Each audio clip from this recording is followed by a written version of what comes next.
Inflation is real and it is ugly.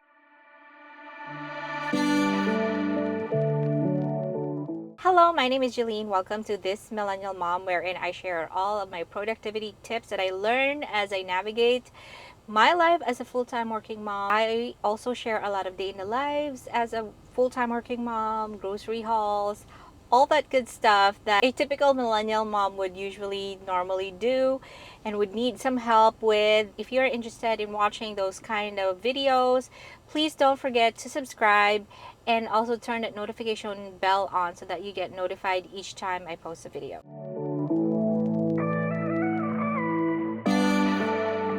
Tip number one, so we can all survive this inflation, is to do an inventory of your whole house. Not just your pantry, not just your fridge or your freezer, but your whole house. That means you have to look at what you have in your drawers, what you have in your closet, garage maybe, or I don't know what else you have in there, but just do an inventory, because sometimes we tend to buy a lot of things wherein we think, oh, we probably don't have it anymore, but in reality we still have it. It's like tucked in somewhere in your house. You just didn't know it because you didn't see it. But if you do an inventory, you will be forced to look at places where you normally would not take a look. An example that I can give you when it comes to doing an inventory is how we do it in our house. We do it twice a year. In our community where we live, we have like a community yard sale twice a year. So it's usually after, I believe, before after spring, and then we do one during fall. So that's the time wherein we do the inventory. We go around a house and see what we don't need that we can still sell. So I think that's a good benchmark for our family, but you can definitely do it every time the year starts or every time the year ends. It really depends on you. It doesn't matter when you do it, but the thing is, you have to do an inventory of your whole house. Shop second hand. Well, I would say 95% of the items that we have in our house are thrifted, something that we bought from the garage sale, estate sale, second hand, thrift stores.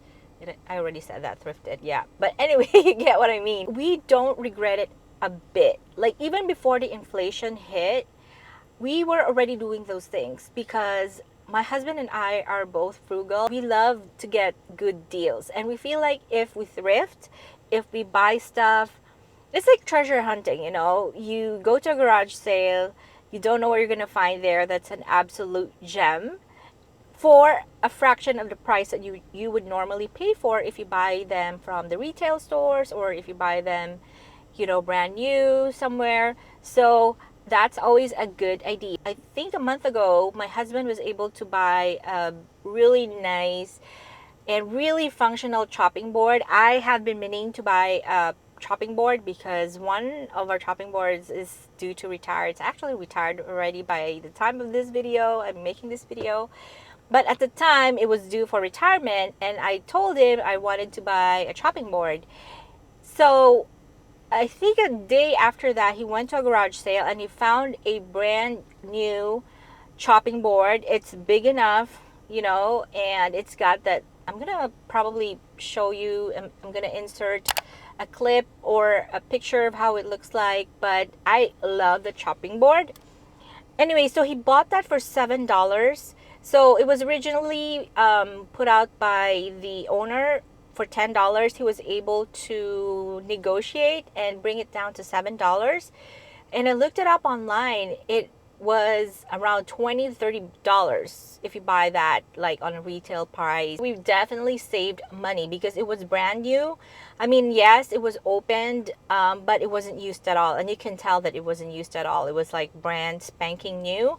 So we really saved a lot of money by just doing that. So don't sleep on secondhand items. Don't sleep on garage sales, estate sales, thrift stores, because you can really get some good deals. Third tip is meal planning. Again, when you are meal planning, you shop your pantry first. I think that's the best way to do it. Figure out what you have in your pantry that you can use as an ingredient. And if you're like me, who is not gifted with natural ability to cook, then you can definitely search the internet for whatever recipe that you can make out of the available ingredients that you have in your pantry or in your fridge, in your freezer. Also, the reason why meal planning really works in saving you money is when you go to the grocery, if you already know what you need. And this is also key, you have to stick to your list. Whatever is in your list, try your very best not to buy anything that's not in there. And when you meal plan, it also takes away the mental load of having to think about, oh, what am I gonna cook today, or what am I gonna cook tonight for dinner. And this is especially true if you have a full-time job. I find it an overall good experience when I get home from a full-time job and all I need to do is open my planner. I already know exactly what I'm gonna cook for dinner, so it saves me a lot of time. And when you meal plan, you can also save money because you don't have to be like, oh, I don't know what to cook tonight, so let's just order from whatever restaurant, which you will be spending more than if you can just cook from scratch.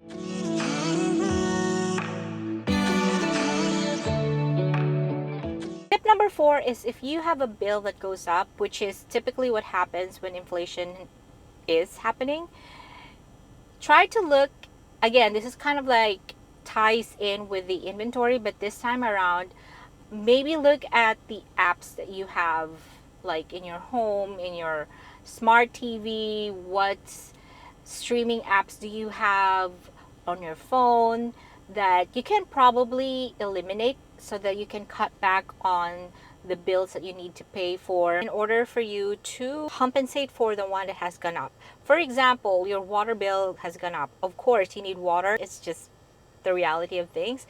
But maybe you don't need another movie or video streaming app. So Chris, my husband, bought this like bundle for like Disney, Peacock, and Hulu, I believe. I used to have a Netflix account, but then I figured you save a lot more money if I can just stick to Hulu or Peacock. You might be surprised. A lot of people are into Netflix, and I get that, but you will be surprised. Just give like Peacock or Hulu or whatever streaming app that you might have a chance, because you will find some good movies or good series on there too. Of course, if Stranger Things comes back, then I definitely would be subscribing to Netflix again. But for now, I don't really need another like video streaming app.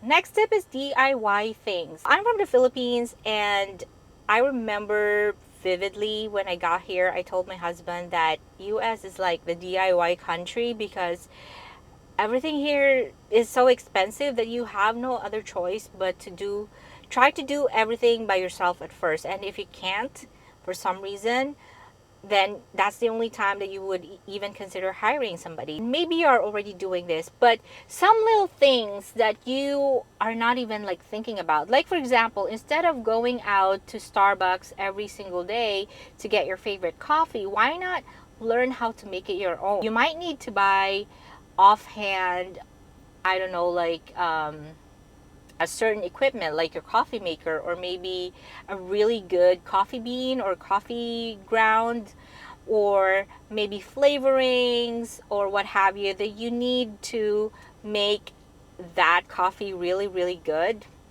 Then I think it's worth it, because you only need to spend it at one time, as opposed to every time you go out and go to Starbucks or whatever coffee shop that you might be into. You at least will spend like $7. So if you add it up, $7 a day, that's gonna be a big amount that you can definitely save. That's what I've been doing lately. It's a very simple way of making my iced coffee at home, and I found that it's so good that I really don't have the itch anymore to like go out and buy Dunkin' coffee or Starbucks coffee, because it's just that good. Another big thing is maybe cooking from scratch every single day. As a full-time working mom, it can be really draining, really difficult at times. You don't have to do like elaborate recipes all the time. You can reserve that for weekends, but for weekdays wherein you are working, maybe you can do like a dump like crock pot type of recipes where you just dump all together. You don't need to do a lot of prepping, meal prepping.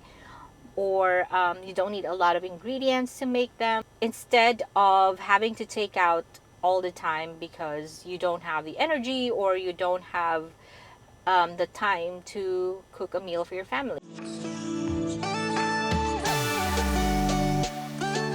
Next tip is to practice delayed gratification. Maybe you want to buy something, so instead of buying it right away and give in to your impulses of buying stuff, do some research at first. Shop around, and maybe you can find it somewhere else that's used but it's still in really good condition, or maybe you can find it somewhere else that it's not yet used, but people just want to get rid of it. So they just wanted to get rid of it, so they sell it for cheap, but it hasn't been used at all. So every time you think about buying something, don't jump to Amazon right away and find, if you can find it there. I know it's hard. We have all been spoiled by Amazon to the next day delivery. But with this whole situation with inflation, I think that it's just time for us to, step back a little bit and really think about our priorities. And the last tip that I have for you is don't be afraid to say no. Saying no to if ever people or friends would ask you out. Of course, every time somebody asks you out, you will always spend money. Or maybe at work, they're all like, oh, let's make a t-shirt for the company. But the thing is, you have to pay for it. Say no. Say no, thank you. For somebody who is a people pleaser like myself, I know this is hard, but I'm trying my best to implement this in my life because it can add up. So don't be afraid to say no, because these people don't pay for your bills. You do. Tips that you would like to share with us that I haven't mentioned in this video, don't hesitate, please. I am still working on this myself so that I can save money for myself and for my family.